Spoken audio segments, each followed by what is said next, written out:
আসসালামু আলাইকুম। কাছের এবং দূরে, ইটালি বা ইটালির বাইরে, আপনারা যে যেখান থেকে আমার এই ব্লগটা ইউটিউবে বা ফেসবুকে দেখবেন, সবাইকে শুভেচ্ছা ও ভালোবাসা। আমি উজ্জ্বল, ইটালির রাজধানী রোম থেকে।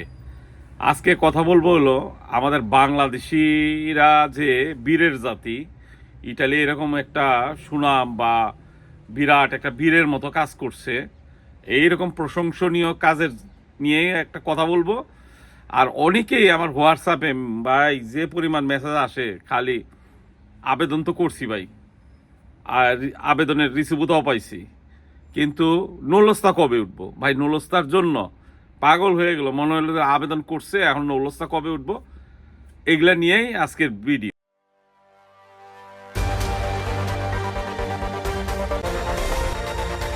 আমরা বাংলাদেশিরা যে বীরের জাতি, ইটালিতে গতকাল তার প্রমাণ হয়েছে।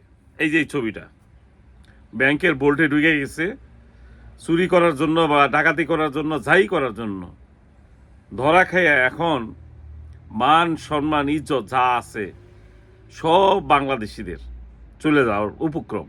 ইটালির যত বড় বড় পত্রিকা আছে সব পত্রিকায় এই নিউজ আছে। তো ইদানিং বাংলাদেশিরা এত পরিমাণ বিগড়ে গেছে, যেমন কিছুদিন আগে অনলাইনে খবর পাইছেন, অনেকেই জানেন, জানেন না, একটা মেয়েরে প্রেগনেন্ট বানাইছে, সে 18 বছরের নিচে। সেই ছেলেরে ধইরা ইটালির আজীবনকার জন্য মাটির নিচে নিয়ে গেছে। কারণ এইরকম কাজ করছে।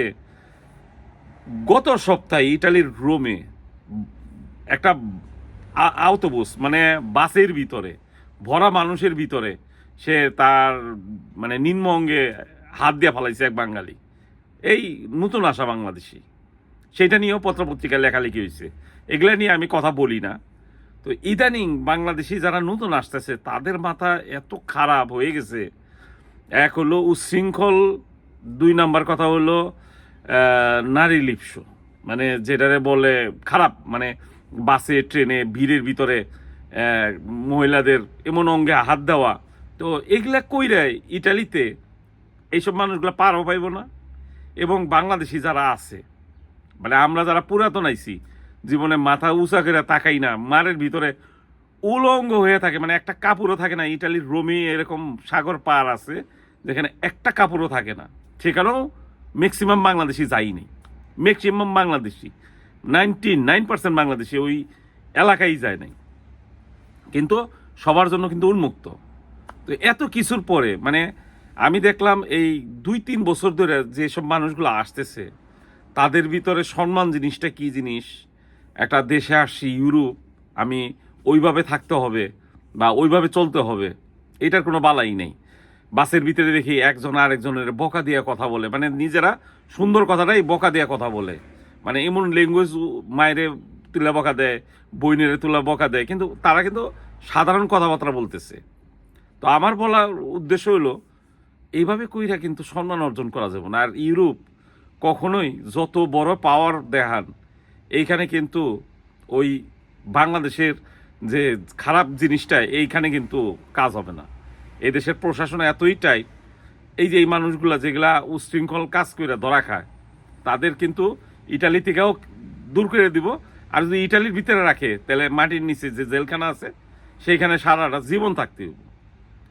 তো এইটা নিয়ে আমার বলা হইলো, আমরা যে সময় আগে কাজ করতাম মালিকরা এতই ভালোবাসতো মালিকের প্রতিষ্ঠানে। এবং আমি জানি ইটালিতে প্রায় রোম শহরে 80% রেস্টুরেন্টে বাংলাদেশি কাম করে, এবং 80% মালিক ইটালিয়ানের চেয়ে বাংলাদেশিদের এত পরিমাণ বিশ্বাস করে যে তার প্রতিষ্ঠান কোটি কোটি ইউরোরই প্রতিষ্ঠান, মানে বাংলাদেশি টাকায় 100 কোটি টাকার এই প্রতিষ্ঠান চাবিটা বাংলাদেশিদের কাছে দেওয়া যায়, যে তুই রাখ, তুই খুলবি, তুই বন্ধ করবি। মানে এটা কিন্তু পাওয়া, এটা কিন্তু অর্জন করে নিছে বাংলাদেশিরা। সেইখানে যদি এরকম হয় আমাদের অর্জনগুলো কই চলে যাবে। আর দ্বিতীয় কথা হলো, এই যে আমি কথা বলতেছিলাম তখন আমার অন্য মোবাইলে মেসেজ আসতেছে, ভাই নুলস্তার আপডেট দেন। নুলস্তার আপডেট এইটাই, বাংলাদেশিদের ম্যানুয়ালি চেক হবে, একবারে নুলস্তা বের হবে না। 100% নিশ্চিত থাকেন। নতুন সরকার আসুক আর ওই পুরান ডক্টর মোহাম্মদ ইউনূস আসুক, যেই আসুক, এই দেশের যে পর্যন্ত এই আমাদের বাংলাদেশ লালের ভিতরে পড়ে রয়েছে, যে বাংলাদেশ পাকিস্তান শ্রীলঙ্কা রেড জোনে, সেখান থেকে যে পর্যন্ত না বাইরেতে পারবো বাংলাদেশের নুলস্তা একসাথে কখনোই বের হবে না।